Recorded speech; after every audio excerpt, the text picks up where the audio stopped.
Kabanata 1601. Nanood ang lahat habang sumasayaw sina Daisy at Noel Ace, at nakita nilang lahat kung gaano sila kaperpekto. Gayunpaman, hindi nila nakita na patuloy na nagkakamali si Daisy at tinatapakan ang kanyang mga paa. I'm sorry, hindi siya kailanman nagkamali nang sumayaw siya ni Colton, ngunit ngayon ay paulit-ulit niya itong inuulit. May napansin si Noel Ace at tumawa. Bakit ka kinakabahan kapag kasayaw mo ako? Hindi ako kinakabahan. Nagsinungaling siya. Alam na alam niya na hindi iyon ang katotohanan. Napahawak ang palad ni Noel Ace sa likod ng kanyang baywang, at bigla siyang nontog sa dibdib nito nang hilahin nito. Nanggaling ang boses nito sa itaas ng ulo niya. Matagal ko nang pinaghandaan para makasama kitang sumayaw. Napatingin sa kanya si Daisy na nagtataka. Bakit? Biro niya, kasi ayokong mas mababa ang tingin mo sa akin dahil masama akong sumayaw. Tumawa si Daisy. Gayunpaman, ako pala ang masama sumayaw. Hindi, maganda ang lagay mo. Nang umikot sila, hinayla siya ni Noel Ace pabalik sa kanyang dibdib at yumuko papalapit. You look beautiful tonight. Napatingin sa kanya si Daisy na nagtataka. Sa wakas ay pinakawalan siya ni Noel Ace nang huminto ang musika, tinanggal ang kanyang maskara, at naglakad patungo sa mga matatanda. Nilagay ni Tristan ang kamay niya sa balikat niya at tinukso siya. Kaya pala nagpa-practice ka ng duet dances. Dahil dito, si Noel Ace ay hindi kailanman nag-practice ng mga duet dances dahil bihira siyang dumalo sa mga party at wala siyang oras para matutunan ang mga ito. Nagsimula na siyang maghanda ilang buwan na ang nakalipas, ngunit hindi alam ni Tristan na dahil dito. Napangiti si Noel Ace, napagmalaki ba kita? Ngumiti si Tristan at sinabing, you did well. Nakatayo doon si Daisy na nakabuka ang mga kamay. Hindi niya namalayan na sa sobrang kaba niya ay pinagpapawisan na ang mga palad niya at inisip kong napansin niya ito. Daisy, lumapit sa kanya si Lisa. Naikuyom ni Daisy ang mga palad at humarap kay Lisa na may ngiti sa labi. Hinawakan ni Lisa ang kamay niya at sinabing, Daisy, 4 na taon na tayong hindi nagkikita. Lalo kang gumanda. Nagsimulang magbulungan ang lahat sa paligid nila, kilala ba ni Miss Goldman itong adopted child ng Knowles?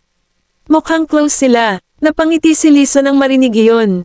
Ito ay ang coming-of-age party na ginanap ng Goldman para kay Daisy. Sa dinami-daming tao sa paligid, kung gusto ni Daisy na sirain ang sarili niyang party, pwede niya lang siyang itulak palayo. Gustong-gusto niyang nasa tuktok ng bilog sa pamamagitan lamang ng pagiging prinsesa ng pamilyang Goldman, kaya ipapakita ni Lisa sa lahat kung ano talaga siya. Daisy, best friends tayo dati. At kahit 4 na taon tayong hindi nagkikita, lagi kitang nami-miss. I'm so glad na nakadalo ako sa birthday party mo ngayon. Hindi maingay si Lisa, ngunit malinaw na narinig siya ng lahat sa paligid. So, kaibigan talaga ni Miss Goldman ang babae. This girl is pretty interesting. Napatingin si Daisy at mahinahong binawi ang kamay niya. Kailan tayo naging magkaibigan? Nanlamig ang mukha ni Lisa. Daisy, how could? Nag-cross arms si Daisy at ngumiti. Una, para sa Knowles family ang invitation ko, hindi para kay Miss Fraser. Dumating ka ng hindi imbitado. Pangalawa, hindi tayo close, kaya wag kang magkukunwari. Kabanata 1602. Natigilan si Lisa sa kinatatayuan habang nakikinig sa mga panunuya sa kanyang paligid at mukhang lalong nagugulo. Daisy, paano mo nasabi yan? Dati kami, wag na nating ungkatin ang nakaraan. Dumampot si Daisy ng isang baso ng champagne at nagtaas ng kilay. Hindi na ako ang tanga na babae na kaya mong manipulahin. Lisa, sa tingin mo hahayaan na lang kitang makalayo dahil may mga tao dito. Sinabuyan ni Daisy ang sarili ng champagne at napabuntong hininga. Napatingin ang lahat. Nagmamadaling lumabas si Colton mula sa karamihan at sumigaw nang makita iyon. Lisa, anong ginawa mo sa pagkakataong ito? Umiling si Lisa. Hindi, siya. Lisa. Tristan looked stoic. What did you promise me? Hindi kita dinala dito para magkaroon ng eksena. Hindi talaga ako yon. Ginawa niya ito sa sarili niya. Gusto niya akong iframe. Nakita ng lahat yon. Tumingin siya sa mga tao sa paligid niya, umaasang makakausap nila siya. Sa kasamaang palad, kahit na nakita nila ito, ayaw nilang masaktan ang Goldman, kaya walang lalabas. Pinunasan ni Daisy ang kanyang damit at hinawakan si Colton. Colton, huwag kang mag-alala tungkol dito. Champagne lang yan. Hindi na kailangang magalit sa kanya. Baliw ka talaga. Paano ka maniniwala sa kanya? Nakalimutan mo na ba kung paano kanya tretuhin all those years ago? Nino si Colton dahil 4 na taon na ang lumipas, ngunit hindi natuto ang kanyang kapatid na babae sa kanyang mga pagkakamali noon. Napailing si Daisy, birthday natin. Panatilihin lang natin itong masaya, okay. Tiningnan niya ang maputlang si Lisa sa gilid ng kanyang mga mata. Na-frame siya ng babae isang beses 4 na taon na ang nakalilipas, kaya oras na para magbayad. Hindi niya kailanman pinagmalupitin si Lisa, kaya hindi na niya ito bibigyan ng isa pang pagkakataon para saktan siya. Daisy Vanderbilt, ginawa mo yan sa sarili mo. Bakit mo ako pino-frame? Nalungkot si Lisa. Nabulag ba ang mga taong iyon? Nakita na nila ang nangyari, ngunit dahil si Daisy ay isang Goldman, natakot silang tumayo para sa kanya dahil ayaw nilang masaktan ang Goldman. Tama na. Huminga ng malalim si Tristan nang mapagtanto na isang pagkakamali ang pagdadala sa kanya. Lisa, sorry, ngayon din. Godfather, hindi ko talaga ginawa. Huminto siya at biglang tumingin kay Knowles, na tahimik na nakatayo sa gilid para humingi ng tulong. Nolly, napatingin si Knowles sa basong nasa kamay niya. Dapat humingi ka ng tawad kapag tinanong ka ni Uncle Tristan. Huwag mong sirain ang family name. Napakagatlabi si Lisa nang makita ang dismayadong ekspresyon ng lahat sa paligid. Kinasusuklaman niya si Daisy hanggang mamatay. Ang kailangan lang gawin ni Daisy ay ang maging tanga niya tulad noong 4 na taon na ang nakakaraan para mamanipulan niya siya.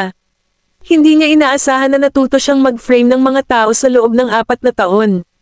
Nagkamali siya ng kalkula. Nagsimulang umiyak si Lisa. I'm sorry, Daisy. Patawarin mo ako. Ngumiti si Daisy at pumunta sa harapan.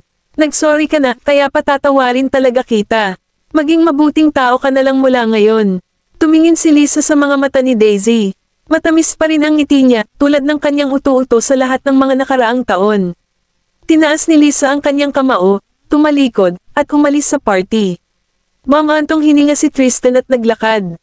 I'm sorry, Daisy. Hindi ko dapat siya dinala sa party mo. Umiling si Daisy. Ayos lang, Tio Tristan. Hindi mo kasalanan. Napapikit si Nolan dahil nakita na niya ang lahat. Nilinggan niya si Maisie. Since when our daughter turned into you? Kabanata 1603. Lumaki na ang kanyang munting tupa. Kinurot ni Maisie ang bewang niya. She is my daughter.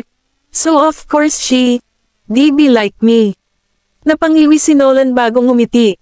Of course, ngumisi si Maisie. Marami nang pinagdaanan si Daisy. Kung wala pa siyang muwang, mag-aalala ako. Hindi niya akalain na mali ang ginawa ng kanyang anak. Ito ay isang mata para sa isang mata, at si Lisa ay talagang hindi isang mabait na tao. Mula nang ipagkanulo siya ni Lisa para sa katanyagan, hindi na si Daisy ang walang muwang na batang babae. Pumasok si Daisy sa guest room para magpalit. Nang i-frame niya si Lisa, halos hindi niya magawa. Ngunit nang marinig niyang sinusubukan na naman siyang lokohin ni Lisa, hindi niya napigilan. Ayaw na niyang maging utu-uto na babae. Tulad ng sinabi ng kanyang ina, ang kabaitan ay hindi dapat maging dahilan para hayaan ka ng iba. Nakatayo siya doon at may nakita mula sa salamin sa likod niya. Tinakpan niya ang sarili at namula. Knowles. Nakasandal si Knowles sa pinto habang naka-cross arms at ngumiti. Hindi mo isinara ang pinto. Hindi ibig sabihin nun kaya mo na, tumingin get out. Lumingon si Daisy, namula ang mukha niya. Hihintayin kita sa labas. Isinara ni Knowles ang pinto. Mabilis na nagbago si Daisy, lumabas, at nakita si Knowles na nakatayo doon na naghihintay sa kanya. Galit siyang naglakad. Matanda na ako ngayon. Hindi mo dapat ginawa iyon. Hindi na siya bata. Iniskan ni Knowles ang kanyang katawan. Wala akong nakikitang paglaki. Tinakpan ni Daisy ang kanyang dibdib at nabulunan. Don't you dare look. Napagtanto niya na si Knowles ay naging isang turok pagkatapos tumanda. Humalaklak si Knowles at inayos ang buhok habang papalapit sa kanya. Galing ka talaga sa performance class. Ang galing ng acting mo kaya mo pang DA ng kapatid mo. Natigilan si Daisy. You saw through it. Tumaas ang kilay ni Knowles pero hindi sumagot. Nagpout si Daisy. Pinsan mo na siya. Piniframe ko siya, pero hindi ka tumulong. Lumapit si Knowles. She is not my actual cousin. So why should I? Wag kang lalapit. Tinulak siya ni Daisy palayo, ngunit hindi siya kumikibo. Babasahin ito ni Colton sa maling paraan kapag nakita niya ito. Paano niya ito babasahin? Yan, may nararamdaman ka sa akin. Gustong kagatin ni Daisy ang dila pagkatapos sabihin iyon at awkward na ngumiti. Nagbibiro ako. Daisy, alam mo ba na may custom sa Morwich? Na-curious siya. Anong custom? Ngumiti si Nolan at tinitigan siya. Sa Morwich, ang coming-of-age parties ay napakahalaga para sa mga babae. Kapag binigyan ng boy ng brooch ang babae sa araw na iyon, ibig sabihin may nararamdaman siya para dito. Nagulat si Daisy at natatarantang tumingin sa kanya. Nagbibiro ka ba? Hindi ba pinili rin ni Colton ang brooch? May nararamdaman ba siya para sa kanya? Hindi, magkapatid sila. Tumawa si Knowles habang hinihimas ang ulo. Hindi siya taga Morwich, kaya hindi niya alam. Kaya naman kinuha ko yung regalo na gusto niya. Napaiwas ng tingin si Daisy at natuwa na kinuha ito ni Knowles. Magbibiro sana sila kung binigyan siya ni Colton ng brooch. Kabanata 1604. Ngunit hindi iyon ang pangunahing punto. Ang punto ay si Knowles, broken bar may nararamdaman para sa kanya. Pinagdikit ni Daisy ang kanyang mga labi. Ay, hindi ako naniniwala sa'yo. Si Knowles ay nagtanim ng halik sa kanyang noo. Sa sandaling iyon, huminto ang oras, ngunit mabilis ang tibok ng puso niya. Nanatili siya doon. Naniniwala ka na ba sa akin ngayon? Tumingin si Daisy sa paligid, pagkatapos ay dahan-daang itinaas sa kanyang mga mata. Ako, may kumatok sa pinto. Itinulak siya ni Daisy nang pumasok sina Maisie at Nolan. Tapos ka na bang magbago? Bumaba ang mukha ni Nolan nang makita si Knowles doon. Nakaramdam ng awkward si Daisy. Dad, Mom, tumikim si Maisie. Hindi pa tapos ang party. Bumaba ka na kung tapos ka nang magpalit. Sige, gagawin ko yan. Agad namang tumakas si Daisy na parang nahihiyang kuneho. Lumapit si Knowles sa kanilang dalawa at tumango. Sir, Madam. Madilim ang mga mata ni Nolan. Huwag mo akong tawaging sir. Tumingin ng diretso si Knowles sa kanyang mga mata at ngumiti. Tawagin na ba kitang biyenan? Natawa si Maisie pero tinakpan niya ang bibig niya. Ang batang ito ay medyo matalino. Nagsimulang tumulo ang mga ugat ni Nolan habang nagdidilig ang kanyang mga ngipin. Mr. Knowles, mag-ingat ka sa sasabihin mo. Tumanggaw siya. Sige po, sir. Nagkatinginan sila sa mata ng isa't isa na para bang may magsisimulang bagyo. Hinawakan ni Maisie ang braso ni Nolan. Sige, hindi ka na bata. Hindi na kailangang makipagtalo sa isang bata. Hindi ako nakikipagtalo, hindi mo ba narinig? Pinutol siya ni Maisie bago pa siya matapos. Sa tingin ko hindi naman masyadong masama si Knowles. Siya ay mas matalino kaysa sa iyo at hindi bulag. Ang tinutukoy niya ay nabulag siya ni Willow. Nilagay ni Nolan ang kanyang kamay sa kanyang noo. Ganon ba tayo pupunta? Pagod ka na ba sa akin? Ayoko. Napangiti si Nolan. I'm sorry, honey. Pababayaan ko na. Bumaba ka na. Gusto kong makausap si Knowles mag-isa. Pinandilatan ni Nolan si Knowles bago umalis. Tumingin si Knowles sa paligid at ngumiti. Madam, what do you want to talk to me about? Lumapit ito sa kanya. Daisy is my precious daughter. Nolan, S2. Ang kanyang ama at mga kapatid na lalaki ay sinisiraan siya mula noong siya ay bata at gumawa ng maraming kalokohan. Ngayong mas matanda na siya, hindi na ako nag-aalala. Pero, nagtaas siya ng kilay at tumingin kay Knowles. Wala pa siyang karanasan sa pakikipagrelasyon. If you really can treat her right, magaan ang loob ko. Kung sasaktan mo siya, gayon paman, hindi kita hahayaang lumayo, kahit sino ka pa. Bumaba ang tingin ni Knowles. Huwag kang mag-alala, madam. I promise to you both na hindi magbabago ang isip ko. Huwag kang masyadong sigurado. Tumabi si Maisie. Mahabang buhay ang hinaharap mo, at walang nakakaalam kung ano ang hinaharap. Hindi ka pa nakakatapos ng pag-aaral, at ikaw ang tagapagmana ng pamilya Knowles. Pagkatapos magtapos ni Daisy, babalik siya sa Slakova. Ang mga long-distance relationship ay karaniwang hindi nagtatapos ng maayos. Napatingin si Knowles sa kanya. Maaari kong palawakin ang imperyo ng Knowles sa Slakova. Napahinto si Maisie, saka ngumiti at muling tumingin sa kanya. Hindi mo ba iniisip na unfair kung itatanong ko ito sa iyo? Gusto mong makasama si Daisy, at sa halip na panatilihin siya sa Yar'Amur, palalawakan mo ang imperyo sa Slakova. Hindi madaling gawain iyon. Kabanata 1605. Madam, wala po akong magagawa sa mundong ito. Tumanggaw si Maisie at ngumiti pagkatapos marinig ang sagot niya. Kinabukasan, sa Victoria Business College. Pumasok si Daisy sa campus at naalala ang sinabi ni Knowles sa kanya kahapon. Hindi niya alam kung paano niya ito haharapin. Knowles has feelings for me. Since when? Daisy Vanderbilt. Sa sandaling iyon, galit na tumakbo papunta sa kanya ang isang blonde na babae at tinulak siya. Sa tingin mo ba mabubuli mo si Lisa dahil sa pamilya mo? Mabait si Lisa, kaya paano mo siya ipahiya sa publiko ng ganoon? Proud ka ba sa sarili mo? Sinipilyo ni Daisy ang kanyang damit at tumingin sa kanya. Ana, iniistorbo mo ba ako dahil sa kaibigan mo? Si Juliana Maki ay bagong kaibigan ni Lisa at ilang beses na niyang tinarget si Daisy. Tila lahat ito ay bahagi ng plano ni Lisa.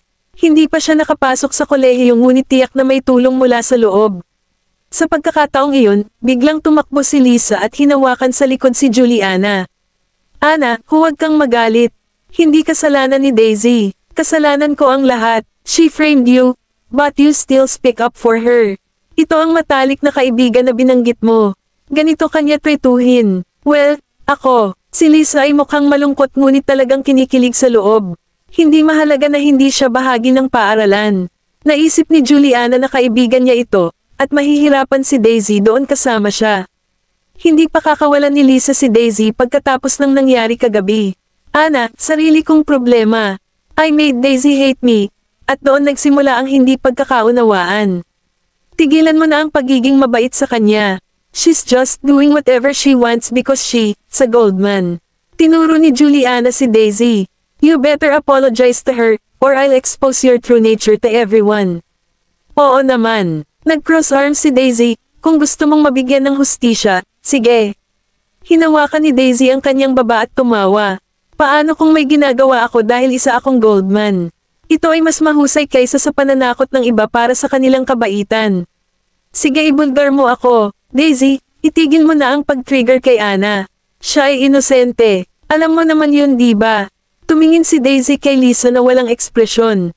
If you know that and still urged her to come and challenge me, it shows that you want her to bring justice for you. Lisa, ginagamit mo pa rin ang iyong mga malungkot na kwento para manipulahin ang iba. Hindi ka na magbabago ha. Daisy, paano mo nasabi yan tungkol sa akin? Malungkot na tinakpan ni Lisa ang kanyang mukha. Matalas ang boses ni Juliana. Daisy Vanderbilt, mag-ingat man ang iba kung sino ka, hindi ako. Mag-sorry ka agad kay Lisa. Ang boses niya ang nakakuha ng atensyon ng dumadaan. At habang tumitingin ang mga tao, mas malungkot ang pagpapanggap ni Lisa. Daisy, huwag mong sisihin si Ana. Ginagawa niya lang ito para sa akin.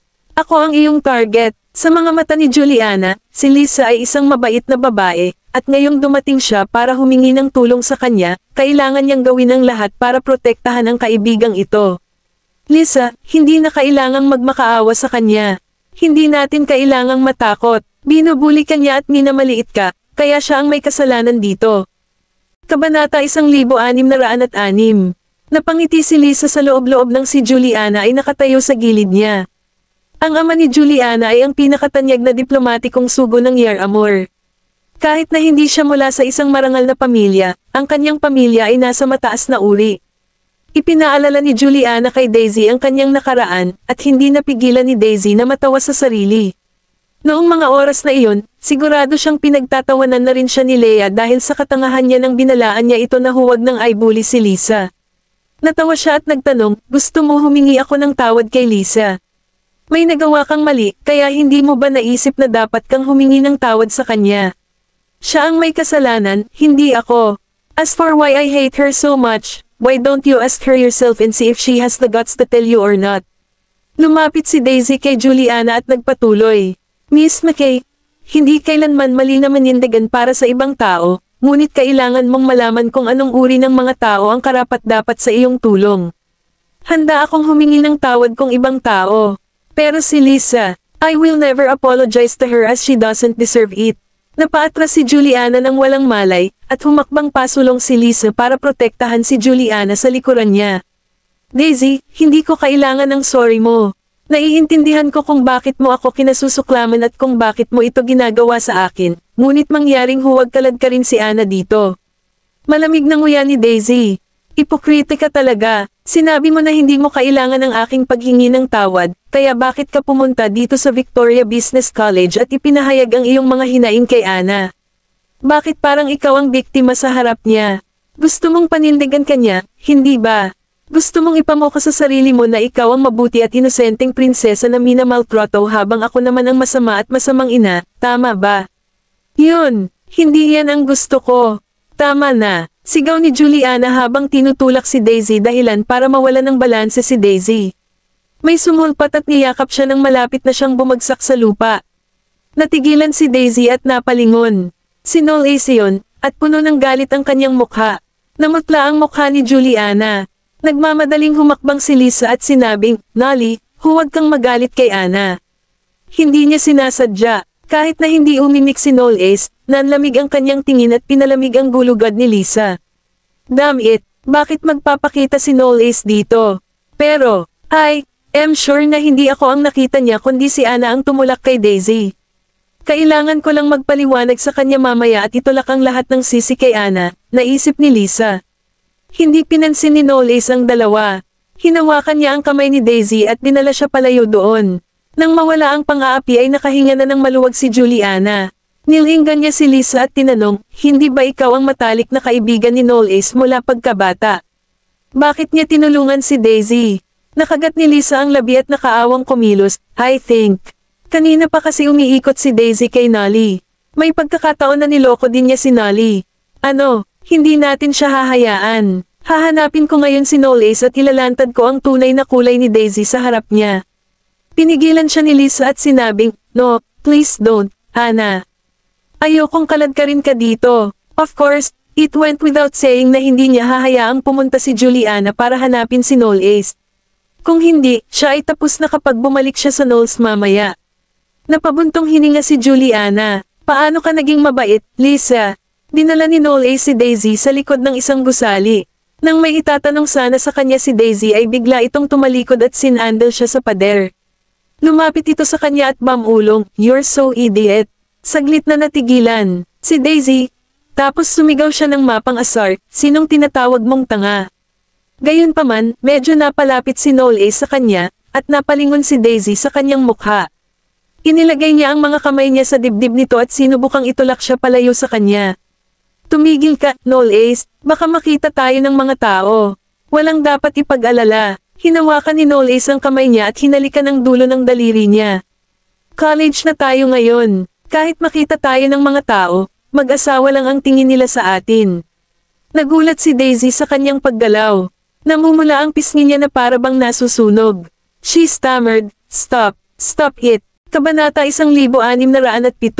Napakabilis ng tibok ng puso ni Daisy na halos tumalon ito palabas sa kanyang dibdib. Natawa si Noel nang makita kung gaano siya natakot at tumigil sa panunukso sa kanya. Pagkatapos ng lahat, hindi niya ito maitulak ng husto, o baka tumakas siya. Itinaas niya ang kamay para haplasan ang buhok niya at sinabing, sige. Wala ka bang klase? Malamang bumalik ka na sa klase mo ngayon. Tinulak siya ni Daisy at tumakas. Sa pagtingin sa kanyang figure na unti-unting nawawala sa pasilyo, pinunasan ni Noel ang gilid ng kanyang labi gamit ang kanyang daliri. Matagal na siyang naghihintay sa kanya, at kahit anong mangyari, walang paraan para makatakas ito sa kanya. Si Daisy ay hindi makapag-concentrate sa kanyang klase. Habang nakayuko ang ulo, napatingin siya sa kamay niyang nakahawak sa panulat. Nararamdaman pa rin niya ang init ni Noel mula sa dulo ng kanyang daliri. Nang hinahalikan ni Noel ang kanyang daliri, ang mga mata nito ay parang lalamunan siya ng buo, at kasabay ng kanyang kaakit-akit na gwapong mukha, hindi lamang siya nakaramdam ng takot, ngunit lalo pa siyang nahulog sa kanya. Itinaas niya ang kanyang libro at sumandal sa desk na may mapupulang kulay sa kanyang pisngi at tainga. Para sa kanya, ito ay katulad ng isang hit under the belt, at hindi niya alam kung gaano katagal niya kayang pigilan ang sarili bago siya tuluyang sumuko kay Noel. Samantala, sa mansion ng Knowles, walang klase si Noel kaya maaga siyang umuwi.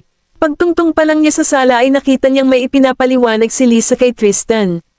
Inangat ni Tristan ang ulo niya at ibinaba ang dyaryo. Noel, maaga ka ngayon.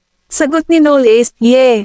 May kailangan akong asikasuhin. Nang masalubong ni Lisa ang nagyayelong tingin ni Noel, nanlamig ang kanyang dugo, at natulala siya sa mismong lugar. Hindi idiniin ni Tristan ang bagay na iyon. Dahan-dahan siyang tumayo sa upuan at sinabing, pupunta ako ngayon sa kumpanya. Nagmamadaling tanong ni Lisa, Godfather, pwede ba? Pwede ba akong sumama sa'yo? Alam niyang bumalik si Noel para sa kanya. Kung walang proteksyon ni Tristan, alam niyang may masamang mangyayari sa kanya. Ayaw niyang mapalayas sa Knowles. Nakasimangot na tanong ni Tristan, bakit gusto mo akong sumama sa kumpanya? I want to gain more experience. Tsaka gusto kong maghanap ng gagawin. Napatingin si Tristan kay Lisa. Alam niyang medyo mahusay ang performance ni Lisa sa Knowles sa nakalipas na 4 na taon, maliban sa insidenteng nangyari kagabi. Bagamat hindi niya tatanungin kung na-frame siya ni Daisy, si Lisa ang naging dahilan para mapag-alitan siya ni Nicholas 4 years ago. Kaya naman, naramdaman niyang makatuwirang gusto ni Daisy na mag-higanti sa kanya sa birthday party. Handa siyang pumikit sa kanilang away basta't hindi ito makakaapekto sa relasyon ng dalawang pamilya. Bukod sa pagiging isa na nagligtas sa kanyang buhay at sa kanyang jowa, si Lisa ay hindi kamag-anak ng Knowles kahit kaunti. Gayon din, si Knowles, ang kanyang pamangkin, at pamangkin ay hindi masyadong gusto sa kanya. Paminsan-minsan lang siya magsasabi ng magagandang salita para sa kanya dahil naaawa siya sa kanya at maganda ang ugali nito. Kung hindi, matagal na siyang itinapon sa Knowles. Ano sa tingin mo, Knowles? Tanong ni Tristan. Nakaupo si Knowles sa sopa, nagbubuhos ng isang tasa ng tsaa. Sigurado ka ba talaga dyan, Tia Tristan? Ang aming kumpanya ay nasa proseso na ngayon ng pagpapalawak. Wala kaming dagdag na pera para bayaran ng isang tao na hindi makapagdala ng anumang tubo sa kumpanya. Having a good education background is one thing, pero kung kulang siya sa capability, hindi ko rin siya kukunin. Tsaka paano kung malaman ng staff na kinuha ko siya dahil jowa mo siya? Sa tingin mo ba makatarungan ito para sa kanila? Pinag-isipan ni Tristan ang mga sinabi ni Knowles at naramdaman niyang tama siya. Nagkaroon ng makabuluhang pagpapabuti sa pagganap ng Knowles kumpara sa nakaraan, at totoo na kailangan nilang mag-recruit ng mas mahuhusay na tauhan at mga elite sa negosyo. Hindi man lang nila binuksan sa publiko ang kanilang internship hanggang ngayon. Kung talagang sumali si Lisa sa kumpanya, kailangan niyang magsimula sa simula. Ang kumpanya ay nasa proseso ng pagpapalawak, at lahat ay abala, kaya walang sino man ang nagkaroon ng oras upang gabayan ang isang bagong dating. Higit pa rito, hindi rin it major si Lisa.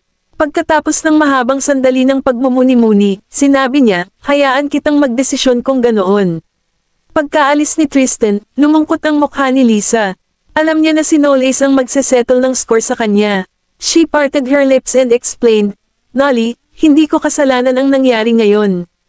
I didn't expect Anna to misunderstood my words, and I already tried my best to stop her. Kabanata 1608. Nilalaro ni Knowles ang walang laman na tasa sa kanyang kamay. Nang hindi inangat ang ulo para tingnan siya, tinanong niya ito, tapos ka na bang magsalita? Nanginginig ang mga balikat ni Lisa. Nolly, please, you have to trust me this time. Hindi ko hinanap si Daisy para sa gulo. Nakinig ako sa lahat ng sinabi mo sa nakalipas na 4 na taon. Hindi ko hinanap si Daisy. Kasalanan ni Anna ang lahat. Lisa, itinaas ni Knowles ang kanyang talukap at tumingin sa kanyang madilim.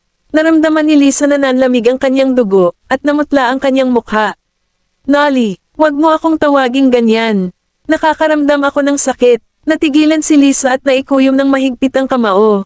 Pinapayagan mo si Daisy na tawagin kanya noon, pero nasasaktan ka kapag tinawag kita katulad ng ginagawa niya. Hindi maintindihan ni Lisa kung bakit hindi siya ang nakakuha ng pagmamahal ni Knowles. Bigla siyang may naisip, nanimbalik na kaya ang alaala niya. Nanginginig ang mga labi nito habang nagtatanong. So what should I call you? Habang pinupunasan niya ang mantsa ng tsaa sa kanyang daliri, sinabi niya, tanungin mo ang mga kasambahay. Tatawagan mo ako kung paano ako hinarap ng mga maids. Pero sa'yo ako, sa tingin mo ba isa ka sa mga Knowles dahil sa Knowles Mansion ka tumutuloy?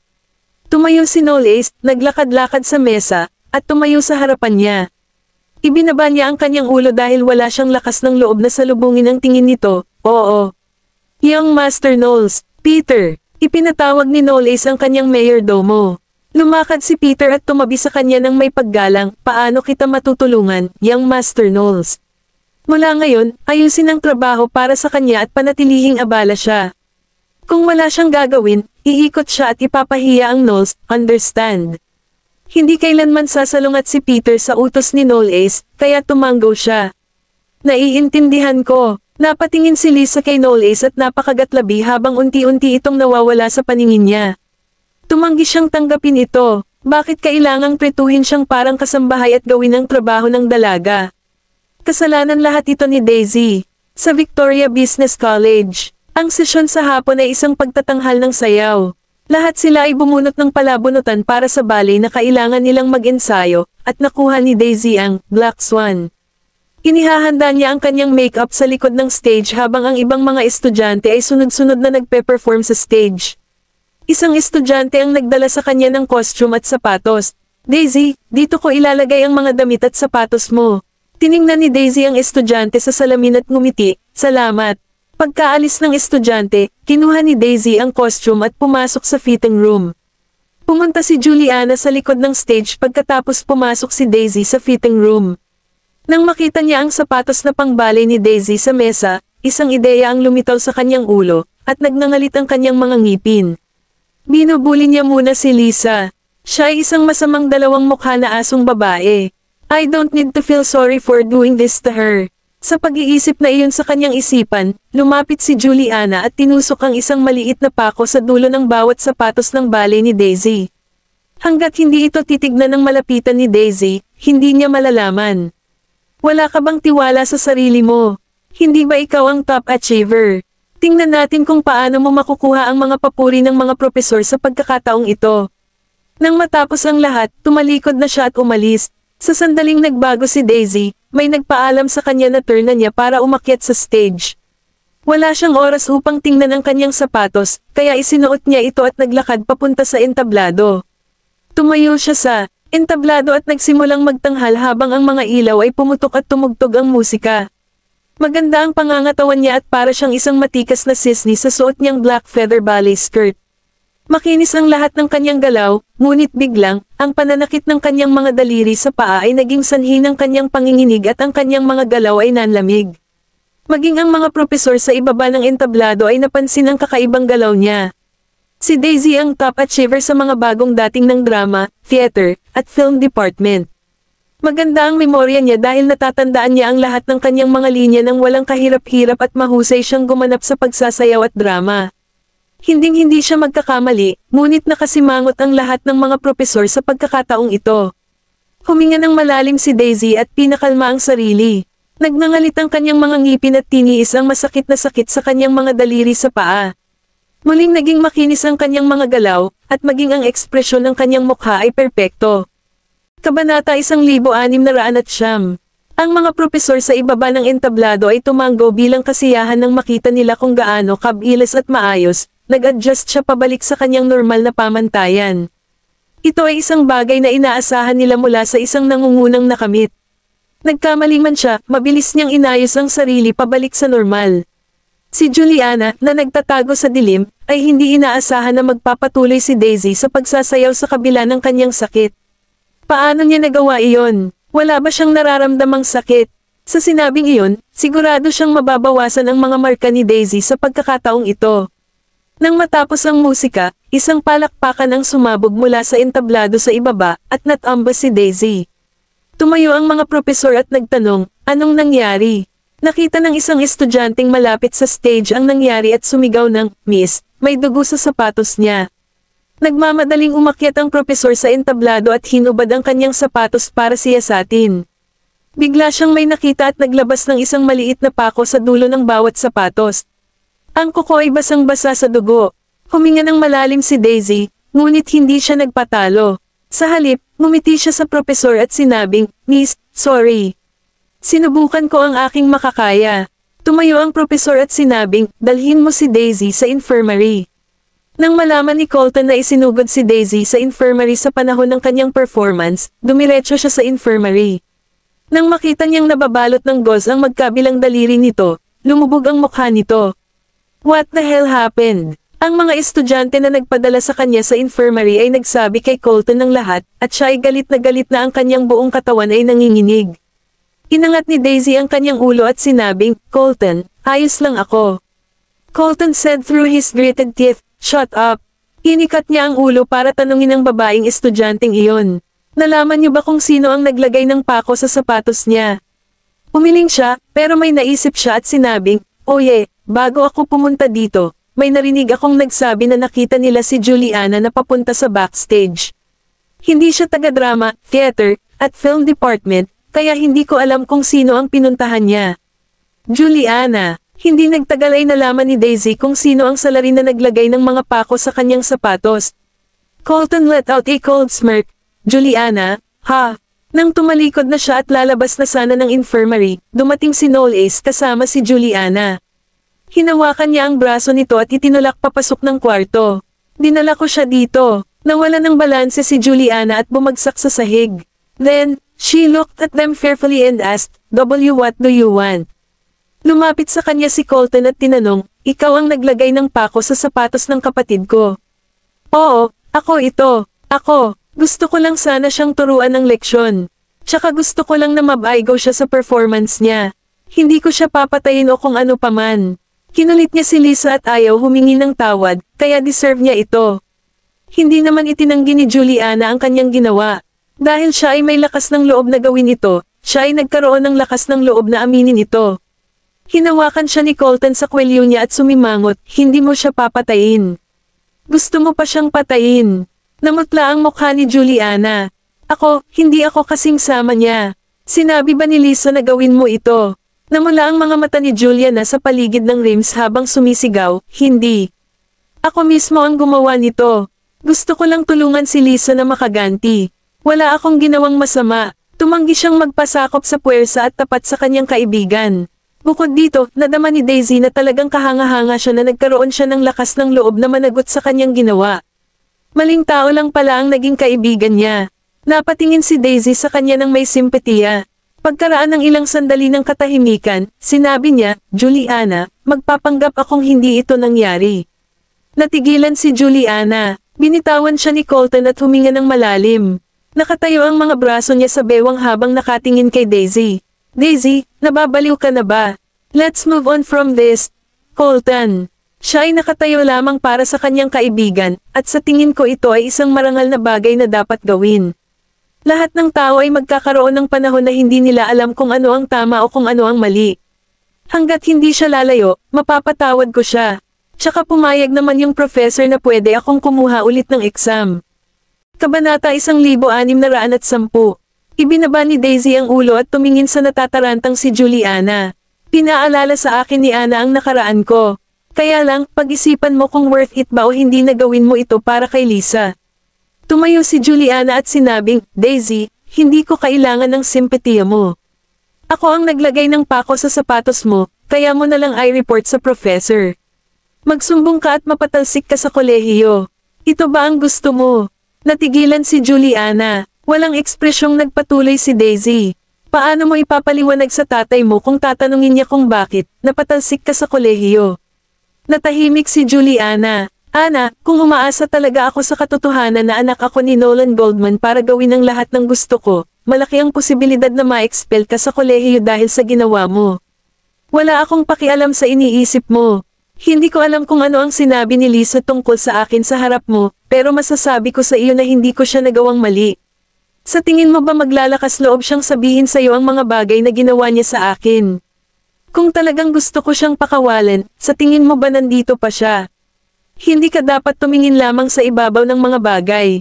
Kung tatanungin mo ako kung bakit galit na galit ako kay Lisa, masasabi kong galit na galit ako sa kanya. Mahigpit na nakakuyom ang kamay ni Juliana. Sinabi lang ni Lisa sa kanya kung paano siya tretuhin ni Daisy, at lahat ng narinig niya ay lumalabas sa bibig ni Lisa. Kaya naman galit siya kay Daisy. Siya ay nasa ilalim ng impresyon na si Daisy ay isang makasarili na tao na nambubuli kay Lisa sa background ng kanyang pamilya. Sa kabilang banda, si Lisa ay napakabait at malambot ang puso, kaya hindi siya nag-alinlangan sa anumang sinabi niya noon. Gayunpaman, nagkaroon ng lakas ng loob si Daisy na aminin na kinasusuklaman niya si Lisa sa publiko. Gaya nga ng sinabi niya, sa katayuan niya, mahigit 100 paraan para mawala niya si Lisa kung gugustuhin niya talaga. Ang alam lang niya ay si Lisa ang adopted daughter ng mga Knowles. Kung talagang gusto siya ng mga Knowles, walang paraan na hindi nila siya papayagan na kunin ang kanilang apelyido. Pagkatapos ng lahat, ganap na alam ni Juliana kung paano gumana ang mga taong may kapangyarihan at impluwensya. Kung si Daisy ay isang mapaghiganting tao, matagal na niyang inalis si Lisa. Hinayla ni Daisy ang kumot at sinabing, pwede ka nang umalis. Mariing idiniin ni Juliana ang kanyang labi, tumalikod, at umalis. Napatingin si Colton kay Daisy. Noong una, akala niya ay pinakawalan na niya si Juliana dahil bumalik na naman sa ulo niya ang katangahan nito. Hindi niya inaasahan na ginagawa niya ito dahil ayaw niyang sirain ang kinabukasan ni Juliana. Alam niyang nagpa siya si Daisy na pakawalan si Juliana dahil nakita niya ang sarili niyang kalokohan sa kanya. Ayaw niyang magaya sa kanya si Juliana. Si Juliana ay hindi masamang babae. Nabulag lang siya ni Lisa. Naniniwala siyang lahat ng ginawa niya ay para sa kanyang kaibigan at isang aksyon ng hustisya. Gayunpaman, ang katotohanan ay sinasamantala ni Lisa si Juliana, habang si Juliana mismo ay hindi alam ito. Kung siya ay mapatalsik sa kolehiyo, siya ang magiging kasangkapan ni Lisa ng tuluyan. Binibigyan ni Daisy ng pagkakataon si Juliana na makita si Lisa. Sa palagay niya ay lumaki ng husto ang kanyang kapatid. Nang makita ni Colton na nasa infirmary pa rin si Knowles, kumunat ang noo niya at sinabing, "Tapos na ang trabaho mo dito, so anong ginagawa mo pa rito?" Pinagkrus ni Knowles ang kanyang mga braso sa harap ng kanyang dibdib at sinabing, "Anong ibig mong sabihin tapos na ang trabaho ko dito? May gagawin ka pa ba dito?" Napangiti siya. "Everything that is related to Daisy is my business. Knowles, ikaw." Una nang lumipad sa ere at damapo sa mukha ni Colton. "Lumabas kayong dalawa sa kwarto. Kailangan ko nang magpahinga." Ang dalawang batang lalaki ay pinalaya sa infirmary. Nang pababa na sila ng hagdan, si Colton ay naglalakad sa likuran ni Knowles, sinusubukan ang kanyang makakaya na tingnan siya. "Kahit ano pa ang pinaplano mo, hindi ko hahayaan na makuha mo ito. Hindi ko hahayaan na ipatong mo ang iyong mga daliri kay Daisy.